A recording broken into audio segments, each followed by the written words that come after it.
अस्सलामु अलैकुम दोस्तों, पेश खिदमत है एक नवाब की पुरइसरार तिलस्माती दुनिया की आप बीती एपिसोड नंबर 92। मैं किसी पिगडंडी पर नहीं जा रहा था। मुझे ऐसे वीरानों की ज़रूरत थी जिनमें से इंसान ना गुजरते हों। मुझे शेरों और चीतों का डर नहीं था। मैं इन दरिंदों का मुकाबला कर सकता था, मगर मैं इंसानों से डरता था। मैंने कभी मर जाने की ख्वाहिश की थी, मगर अब मैं मौत से डर रहा था। क्या मैं नफ्सियाती तौर पर कमज़ोर हो गया था? क्या मैं जवानी में ही बूढ़ा हो गया था? ये शायद तन्हाई का असर था कि मेरे हौसलों में पहले वाला दम खम नहीं रहा था। अपने साथियों की याद ने तो जैसे आधी जान निकाल ली थी। ये सिर्फ साथी नहीं थे, ये तो सगे भाइयों जैसे थे। माँ बाप तो याद ही नहीं रहे थे। ख्वाजा साहब और शहनाज की मोहब्बत ने पिछले जख्म मंदमल कर दिए थे, मगर जो जख्म उनकी मौत ने लगाए उनसे अभी तक खून रिस रहा था। हमीदुल्लाह खान भी ना रहा, बाला और नूरुल्लाह भी ना रहे, तो ख्वाजा साहब और शहनाज की जुदाई एक जहर बन गई। ये जहर मेरे रगो रेशे में सरायत करता जा रहा था और मैं साफ तौर पर महसूस कर रहा था कि मेरी जिस्मानी तवानाई घटती जा रही है। एक ख्याल आ गया, मेरे साथी जिंदा भी तो हो सकते हैं। मैंने उन्हें डूबते और मरते देखा तो नहीं था। इस ख्याल ने मुझे सहारा दिया। फिर इसी ख्याल ने एक उम्मीद की सूरत इख्तियार कर ली। जिंदा इंसान जिंदगी के किसी न किसी मोड़ पर मिल ही जाते हैं। मेरे साथी भी मुझे मिल जाएंगे। तीनों ना मिले तो कोई एक तो मिल ही जाएगा। ये एक खूबसूरत फरेब था जो मैंने अपने आप को दिया। फरेब फरार का बेहतरीन जरिया होता है। ख्यालों और ख्वाहिशों को उम्मीद का बहरूप देकर मैं चलता गया। कुछ अंदाजा नहीं था कि मैं कितना फासला तय कर चुका हूं। ये मालूम ही नहीं था कि मेरे आगे क्या है। मैं बेदारी के ख्वाब देखता जा रहा था या मैं चलते चलते सो गया था। अचानक शराब की आवाज़ों ने मुझे ख्वाबों और ख्यालों से बेदार कर दिया। मैं एक बरसाती नाले में से गुजर रहा था। उसमें टखनों तक पानी था। मैं रुक गया और देखा। उस नाले के किनारे ऊंचे थे। मुझे याद नहीं आ रहा था कि मैं कहां से और किस तरह नाले में उतरा था। मैं शायद सो गया था या ख्यालों और ख्वाबों में खो गया था। मैं पानी में ही चलता गया। ज्यादा से ज्यादा गहरा पानी घुटनों तक था। मैं जानवरों की तरह पानी से गुजर गया। किनारे पर चढ़ा। ये गली सी थी। दाएं और बाएं मिट्टी की दीवारें खड़ी थी। उनके दरमियान घाटी चढ़ती थी जो मैं चढ़ गया। चांद नीचे चला गया था। मुझे अगर अच्छी तरह नजर आ रहा था तो उस इलाके में टेले ही टेले थे। दरख्तों की कमी नहीं थी। एक तरफ से भौंकने और गुर्राने की मिली जुली आवाजें आने लगी और दौड़ते कदमों की आवाजें भी सुनाई दी। अचानक बाएं तरफ से फुटबॉल जैसी कोई चीज मेरी टांगों से टकराई और मेरे दोनों कदमों के दरमियान से गुजर गई। उसके साथ ही एक कुत्ता इतनी जोर से मेरी टांगों से टकराया कि मैं गिर पड़ा। कुत्ता भी रुक गया और उसके पीछे एक और कुत्ता आया जो मेरे करीब से आगे गुजर गया। जो मेरी टांगों के साथ टकराया था वो उठा और बड़े गुस्से से दांत निकाल पर मुझ पर गुर्राने लगा। उसका मुंह चांद की तरफ था। ये कुत्ता नहीं, भेड़िया था। तब मैं समझा कि जो चीज मेरे कदमों के दरमियान से गुजर गई थी वो खरगोश था। और दो भेड़िए उसके ताकुब में थे। उनमें से एक तो खरगोश के पीछे चला गया और दूसरा मुझ पर गुस्सा झाड़ रहा था। मैं उसके रास्ते में आ गया था। मैंने राइफल की लाठी की तरह घुमाई और वो दौड़कर एक तरफ हो गया। फिर उसे ख्याल आ गया कि वो खरगोश के पीछे जा रहा था और वो उधर को दौड़ पड़ा। भेड़िया अकेला हो तो हमला नहीं करता। 2 या 3 हों और भूखे हों तो इंसान उनसे बचकर नहीं जा सकता। मैं आगे चल पड़ा। मैं भी खरगोश ही था और भेड़ियों से भागता फिर रहा था। पकड़े जाने की सूरत में खरगोश ने मरना था। मेरे पकड़े जाने का भी यही अंजाम था। मुझे ऐसा महसूस होने लगा जैसे मैं पैदा होते ही घर से निकला और किसी नामालूम मंजिल की जानब चल पड़ा था और मैं चलता ही जाऊंगा। उफक पीछे ही पीछे हटता जाएगा और मेरी मंजिल सराब होगी। जिसे देख देख कर मैं चलता रहूंगा और उस मंजिल तक जा पहुंचूंगा जो हर इंसान की मंजिल है। चलते चलते चांदनी तारीक हो गई, चांद की शमा बुझ गई, घुप अंधेरा और मैं उस अंधेरे समुंदर में डूब गया। फिर दुनिया रोशन हो गई, मगर अब चांदनी सफेद नहीं, पीली पीली सी थी। मैं जमीन पर नहीं था, एक दरख्त की चोटी पर था। दरख्त चील या सफेदे जैसा लंबूतरा और ऊंचा था और उसके टहन नहीं, छोटी छोटी टहनियां थी। पत्ते बहुत कम थे और उसकी चोटी पर बैठा था और दो टहनियों को मजबूती से पकड़ रखा था। दरख्त कांप रहा था। मैंने नीचे देखा, एक औरत जमीन पर बैठी आहोजारी कर रही थी। वो किसी बहुत बुरी तकलीफ में मुब्तला थी। मेरी ये हालत थी कि मैं गिरने वाला था। दरख्त हिले नहीं रहा था जैसे तेज झक्कड़ में दरख्त हिला करते हैं, बल्कि दरख्त कांप रहा था और मैं बहुत ही मुश्किल से अपने आप को संभाल रहा था, मगर संभलना मुमकिन नजर नहीं आता था। मैं दरख्त की तरफ खौफ से कांप रहा था और इर्द गिर्द वीराना था, सिवाय एक औरत के जो नीचे आहोजारी कर रही थी और कोई इंसान नजर नहीं आता था।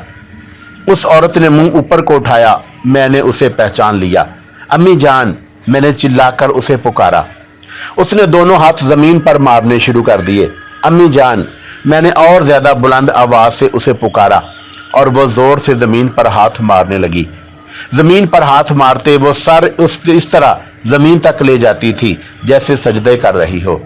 मैं उतरना चाहता हूं, नहीं उतर सकता। मुझे तपश महसूस होने लगी, जैसे जमीन जल उठी हो और दरख्त को भी आग लग गई हो। धुआं सा उठा जो मेरी आंखों को लगा और आंखें बंद हो गईं। आंखें खोली तो दरख्त था, ना मेरी मां थी। मैं जमीन पर पड़ा था और धूप इतनी तेज थी कि आंखें नहीं खुलती थीं। सूरज सर पर आ गया था। मैं दो टेलों के दरमियान लेटा हुआ था। मालूम नहीं रात किस वक्त मैं चलते चलते गिरा और सो गया था। राइफल मेरे पास जमीन पर पड़ी हुई थी। मैंने सो तो बहुत लिया था, लेकिन रात के ख्वाब का खौफ ऐसा सवार हुआ कि जाग कर भी दिल पर तारी रहा। फिर माँ याद आ गई और उसकी आहोजारी याद आई तो मेरे दिल को बहुत तकलीफ हुई। मुझे यूं लगा जैसे मेरी माँ की रूह मेरे साथ साथ हो और वो मुझे तकलीफ में देख रही हो। मैं बच्चा बन गया। बच्चा तकलीफ में होता है तो रोता है। मेरी जात में, मेरे वजूद में एक बच्चा रोने लगा। मुझे उसके रोने की आवाजें बड़ी साफ सुनाई देने लगी। ये गुमशुदा बच्चा था, घर का रास्ता भूल गया था, भटकता फिर रहा था, रोता और बिलबिलाता था। मैंने बच्चे को पहचान लिया। उसके आंसू मेरी आंखों से बह रहे थे। हिचकियां उसकी थी और सीना मेरा थरकता था। सिकंदर मर गया था। इंसान इतना कवि है कि चट्टानों को तोड़ सकता है और इंसान इतना कमजोर है कि हालात का जरा सा झटका उसे तोड़ फोड़ देता है। मैं तोड़ फोड़ के लिए निकला था, मगर मैं खुद टूट फूट रहा था। मेरे आंसू बह रहे थे। मेरे इर्द गिर्द दरख्त थे, कुछ घने और फैले हुए थे, कुछ लंबूतरे और ऊपर को गए हुए थे। झाड़ियां थी, सब्जा था। कुछ दूर मिट्टी की पहाड़ियां खड़ी थी। कोई इंसान नजर नहीं आता था। दूर से किसी कुत्ते के भौंकने की आवाज भी नहीं आती थी, जिससे मैं समझता कि दूर या नजदीक कोई गांव है। भटके हुए मुसाफिर रातों को रोशनियां और दिन को आबादियां ढूंढते हैं कि वहां से अपनी मंजिल का पता मिलेगा, मगर मैं ही वो राही था जो रोशनियों और आबादियों से दूर भागता था। मैं हारी हुई फौज के एक जख्मी सिपाही की तरह जमीन पर इस तरह बैठा हुआ था जैसे उठ ना सकूंगा। अचानक एक धमाका सा हुआ। जंगल के तमाम परिंदे दरख्तों से एक ही बार उड़े। ये धमाका उनके उड़ने का था। हर किस्म के परिंदे थे। उन्होंने फिजा में इस कदर शोर बपा कर दिया कि मैं जोर से बोलता तो मुझे अपनी आवाज सुनाई ना देती। इस तरह परिंदे उस वक्त उड़ा करते हैं जब गोली फायर की जाती है, मगर वहां किसी ने बंदूक या राइफल नहीं चलाई थी। मैंने ऊपर देखा, परिंदे भगदड़ और अफरा तफरी के आलम में उड़ रहे थे। कुछ परिंदे दरख्तों में छुपते और फिर उड़ जाते थे। मुझे एक बाज दिखाई दिया जो दूर ऊपर एक चक्कर में उड़ रहा था। वो अपनी पसंद के परिंदे को देख रहा था। परिंदे उससे बचने के लिए इधर उधर उड़ते फिरते थे। आखिरी बाज गोते में आया और मैंने उसके शिकार को देखा। वो जंगली कबूतर था। बाज ने पंजों से उस पर झपटा मारा। कबूतर के बहुत से पर उड़े और वो फिजा में फड़फड़ाने लगा। बाज झपटा मारकर ऊपर चला गया था। कबूतर उड़ने की कोशिश कर रहा था लेकिन नीचे को आ रहा था। बाज एक बार फिर गोते में आया और कबूतर को पंजा मारकर ऊपर से गुजर गया। कबूतर के बहुत से पर एक बार फिर उसके जिस्म से अलग होकर उड़े और कबूतर फड़फड़ाता हुआ तेजी से नीचे आने लगा और आकर जमीन पर आ रहा। वो मुझसे 25-30 कदम दूर गिरा होगा। वो मेरी तरफ दौड़ा मगर बाद ऊपर से आया और उसकी पीठ पर पंजे रखकर बैठ गया। अब कबूतर उसका था। मैं कबूतर की बेबसी और बाज की दरिंदगी देख रहा था। मैंने बाज की दलेरी भी देखी। उसने मेरी तरफ देखा लेकिन मुझसे डरने की बजाय उसने अपनी टेढ़ी चोट से कबूतर का पेट चाक करना शुरू कर दिया, फिर खाने लगा। वो खाता भी था और मेरी तरफ भी देखता था। मेरे पास राइफल थी। मैं उसे बड़ी आसानी से गोली का निशाना बना सकता था लेकिन गोली का धमाका निशानदही कर देता कि यहाँ कोई आदमी है। बाज ने कबूतर को पंजों में उठाया और उड़ गया। ये जंगल का कानून था। खरगोश भेड़ियों का शिकार हो रहा था। कबूतर को बाज चीर फाड़ रहा था। समुंदर पार की एक कौम ने पूरे हिंदुस्तान को गुलामी की जंजीरों में जकड़ रखा था। मुझे अंग्रेज डीएसपी याद आ गया जिसे मैंने कत्ल किया था। जरा याद करें कि मैंने उसे क्यों कत्ल किया था। वो जंगल का कानून चला रहा था। पुलिस का वो अफसर भी अंग्रेज था जिसने शहनाज को अपने साथ रखने का हुक्म दिया था। वो भी जंगल का कानून चला रहा था। नवाब के यहाँ भी जंगल का कानून चल रहा था। मुझे अचानक एक ख्याल आ गया, क्या मैं खरगोश हूँ जो भेड़ियों से भागता और छुपता फिर रहा हूँ? क्या मैं कबूतर हूँ जिसे कोई बाज फिजा से नोच कर जमीन पर फेंक देगा और फिर खा जाएगा? नहीं, मैं इतना कमजोर तो नहीं। मैं भेड़िया बनूंगा, मैं बाज बनूंगा। मेरा जिस्म कांपा और मैं एक झटके से उठ खड़ा हुआ। झुककर राइफल उठाई। उसकी मैगजीन में 5 राउंड थे। कमीज उठाकर देखा। चमड़े की बेल्ट मेरी कमर से बंधी हुई थी जिसमें राइफल के 30 राउंड थे। मेरे हौसले तरोताजा हो गए। जिस्म में जान आ गई और मैं एक सिमत को चल पड़ा। भूख का एहसास सा पैदा हुआ लेकिन मैंने ध्यान ना दिया और चलता गया। ये इलाका तो बिल्कुल ही वीरान और बियाबान था। कहीं जमीन बहुत ही नीचे चली जाती थी और दूर तक मुझे उस नशीब से गुजरना पड़ता था। ऐसे बाद नशीबी इलाके खासे चौड़े थे जिनके दोनों तरफ मट्टी की दीवारें सी खड़ी थी। मैं ऐसे ही एक नशीब में से ऊपर आया तो जमीन पथरीली हो गई। मट्टी के टेलों की बजाय चट्टानें आ गई जो रेतली और भुरभुरी सी थी। दरख्त बहुत कम हो गए और घास का तो नामो निशान भी ना था। आसमान पर सावन के बादलों के टुकड़े उड़े जा रहे थे। धूप बहुत तेज थी। उसकी तपश मुझे परेशान करने लगी। कुछ देर बाद ही मुझे प्यास महसूस हुई। मैंने एक चट्टान पर चढ़कर देखा। जहां जहां तक मेरी नजर जाती थी इसी तरह की चट्टानें नजर आ रही थी और उनमें बाद मखरूती थी जिनकी चोटियां नोकीली थी और उनके दरमियान पत्थरों के सतून से खड़े नजर आते थे। यूं लगता था जैसे ये खित्ता इस कुर्रा अर्ज का नहीं। ऐसी जगह अक्सर ख्वाबों में नजर आया करती हैं जिन्हें जाग कर बयान नहीं किया जा सकता। सूरज बिल्कुल सर पर आ गया था। जिस चट्टान पर मैं खड़ा था वो इस तरह तपने लगी थी जैसे मैं तनूर के पास खड़ा हूं। चट्टानें जो दूर थी उनसे शिफाफ से शोले निकलते नजर आने लगे थे। मैं चट्टान से उतर रहा था कि मेरा पांव फिसल गया। ये सिलों की चट्टान थी। मैं लड़कता हुआ नीचे आया। जब उठा तो दाईं टांग सीधी नहीं हो रही थी। घुटने पर बड़ी सख्त चोट लगी थी। मैंने टांग सीधी की तो दर्द की टीस उठी। मैं इस ख्याल से चल पड़ा कि टांग गर्म होगी तो सीधी हो जाएगी। 100-150 कदम चलकर भी टांग सीधी ना हुई और दर्द नाकाबिले बर्दाश्त हो गया। प्यास और ज्यादा बढ़ गई। तेज चलना मुश्किल हो गया। मैंने राइफल को लाठी बना लिया और उसके सहारे सहारे चलने लगा। हर कदम के साथ प्यास तेज होती जा रही थी। मैंने आसमान की तरफ देखकर खुदा से बारिश मांगी, लेकिन मेरी दुआएं बेअसर हो चुकी थी।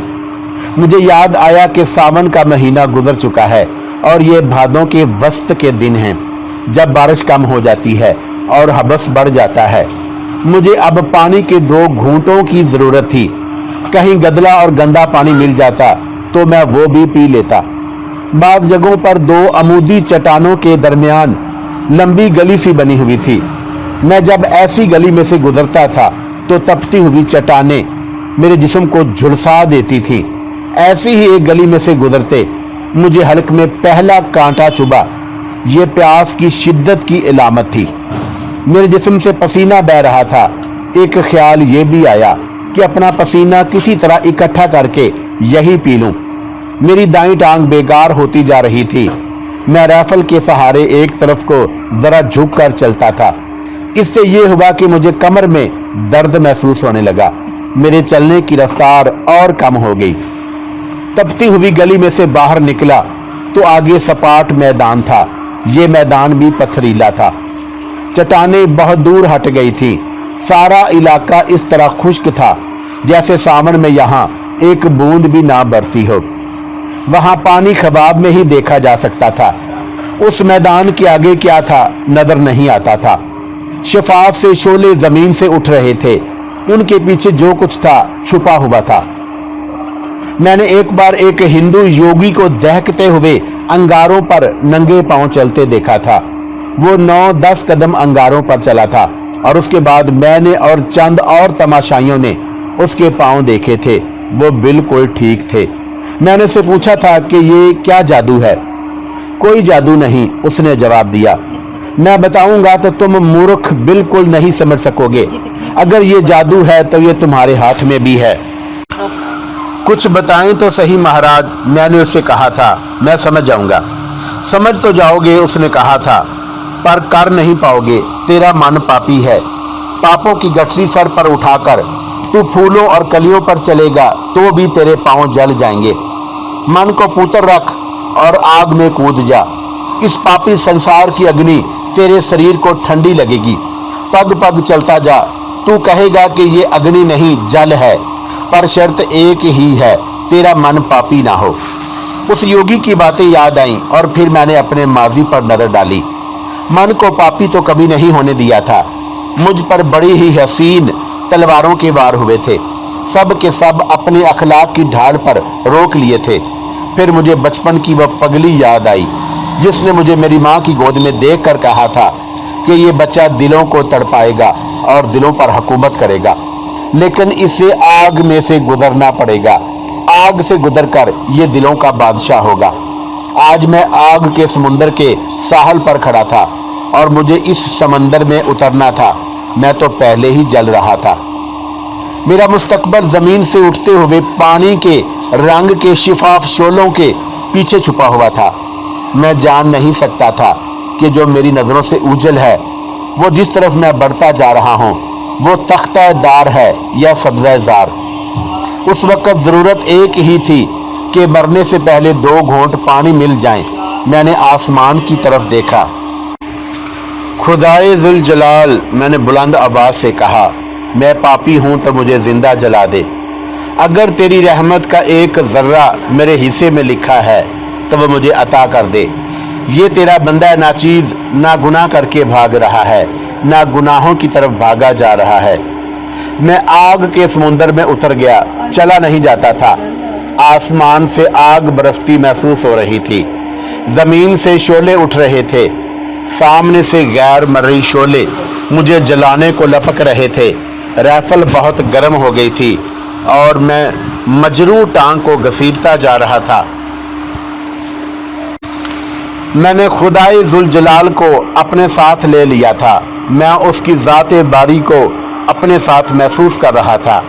मैं इस सवाल का जवाब नहीं दे सकूंगा कि खुदा मेरे साथ था भी या नहीं। मैंने अपने एहसास को मरने ना दिया। खुदा एक एहसास ही तो है, महसूस करोगे तो साथ है, शक में पड़ जाओ तो खुदा की ज़ात भी मशकूक हो जाती है। मैं नहीं जानता कि दीन का आलम क्या कहता है। मैं ये जानता हूँ कि खुदा है और हर जगह है। पागल सा एक आदमी याद आता है। मैं एक ड्यूटी पर जा रहा था तो वो बिला टिकट गाड़ी में सवार हो गया था और फिर उसने अल्लाहू का विर्द शुरू कर दिया था। ओ पगले, मैंने उसे पागल समझकर मजाक के रंग में पूछा, अल्लाह को कभी देखा भी है? कहाँ है अल्लाह? उसने अपनी सुर्खी माइल पीली आंखें जिन पर चर्स का खुमार था मेरी नौजवान आंखों में डाल कर मुझे देखा और कुछ देर देखता ही रहा। क्या कहा तूने? उसने सरगोशी में पूछा। उस सरगोशी में मतानत और संजीदगी थी। मैंने पूछा था, अल्लाह कहाँ है? गुनहगार समझता है अल्लाह बड़ी दूर है। उसने कहा, वो अभी नहीं पकड़ेगा। परहेजगार कहता है अल्लाह बहुत करीब है, जजा भी देता है, सजा भी देता है। अगर तू अल्लाह को देखना चाहता है तो अपने दिल के पट खोल और देख, तुझे अल्लाह नजर आएगा। और वो दूर भी नहीं, करीब भी नहीं, वो तेरी जात में है। उसने मुंह ऊपर को उठाया और उसके मुंह से एक धमाका सा निकला, हक अल्लाहू। ये तो पुरानी बात थी। मैं जिस हकीकत में जा रहा था वो जल रही थी और जला रही थी। मैं जूं जूं चलता गया मेरा मुंह खुलता गया। ये प्यास की शिद्दत का असर था। बाहर की तपश मेरे खुले हुए मुंह में जाने लगी। मैं मुंह बंद करता था तो हल्क में कांटे उतरने लगते। ऐसी चुभन के बर्दाश्त नहीं होती थी। मैंने सहराओं में भटके हुए मुसाफिरों की मौत और मौत से कुछ पहले के हालात और वाकयात पढ़े और सुने थे। उस रोज मैं खुद ऐसे ही हालात का शिकार हो रहा था। कुछ और आगे जाकर मैंने महसूस कर लिया कि मेरा आखिरी वक्त आन पहुंचा है। मुझे कोई अफसोस ना हुआ। मेरे मरने से इस दुनिया में कोई कमी नहीं आ जानी थी। किसी औरत ने बेवा नहीं होना था।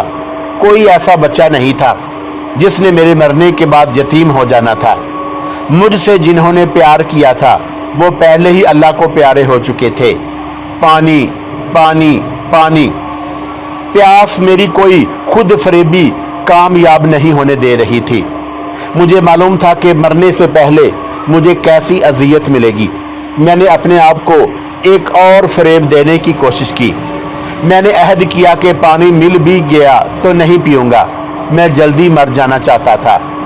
पानी पानी पानी। मेरे वजूद में कोई सिसक सिसक कर पानी मांग रहा था। वो जो कोई भी था वो मुझसे पानी मांगता था और मेरा दिल कहता था कि मैं इस शख्स को प्यासा नहीं मरने दूंगा। थोड़ा सब्र करो, मैंने उसे कहा, मैं तुम्हें पानी तक पहुंचा दूंगा। मैं उस प्यासे को तसल्लियां देता चला गया। मुझे याद नहीं कि कितनी दूर तक पहुंच गया था। इतना याद है कि मैं एक बार तो गिरते गिरते बचा था। मेरी एक टांग का घुटना जमीन के साथ जा लगा था और मुझे ऐसे लगा था जैसे मेरा घुटना सख्त गर्म तवे पर जा पड़ा हो।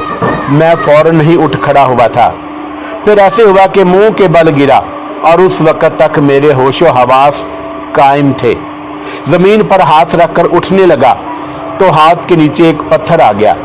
मैंने इतनी तेजी से हाथ उठाया जैसे दहकता हुआ अंगारा मैंने हाथ में पकड़ लिया हो। दोनों हाथों से राइफल को पकड़ा और उसके सहारे उठ खड़ा हुआ। जब चलने लगा तो मेरा सर डोल गया। जिस्म में अभी जान बाकी थी। मैंने कदम घसीटने शुरू कर दिए। याद नहीं कि मैं कितने कदम और चला था कि आसमान एक चक्कर खाकर नीचे आ गया और आसमान फिर ऊपर चला गया। अब मैं पीठ के बल जलते हुए पत्थरों पर था। सूरज आगे निकल गया था लेकिन उसकी तपश में कोई कमी नहीं आई थी। मैं उठने लगा तो उठा ना गया। पहले एक पहलू के बल हुआ, फिर पेट के बल, फिर टांगे समेटी और राइफल का सहारा लेकर मैं उठा तो फिर गिरने लगा लेकिन संभल गया। मैं फिर चल पड़ा।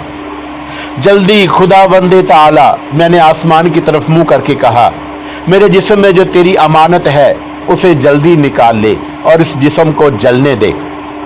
मैंने बुलंद आवाज से कहना चाहा था लेकिन बड़ी मुश्किल से मुंह से सरगोशी सी निकली थी जो मैं खुद भी बड़ी मुश्किल से सुन सका था। मैं फिर चल पड़ा। मालूम नहीं कितने कदम चला होऊंगा कि मुझे अपनी नजरों पर धोखे का गुमान हुआ। सामने 40 या 50 गज दूर درختوں کا ایک جھنڈ نظر آیا اور اس کے ساتھ ہی چھوٹی سی ایک جھیل بھی دکھائی دی۔ خداوند تعالیٰ نے میری فریاد سن لی تھی۔ میں دائیں ٹانگ میں درد کی شدت کے باوجود تیز چل پڑا۔ میں نے ایسا کوئی خوف محسوس نہ کیا کہ وہاں ایک یا ایک سے زیادہ آدمی بھی ہوں گے اور مجھے پہچان لیں گے۔ میں پانی کی خاطر اپنے آپ کو خطرے میں ڈال رہا تھا۔ میں نے ارادہ کر لیا کہ کسی نے مجھے پکڑنے کی کوشش کی تو میں اسے گولی مار دوں گا۔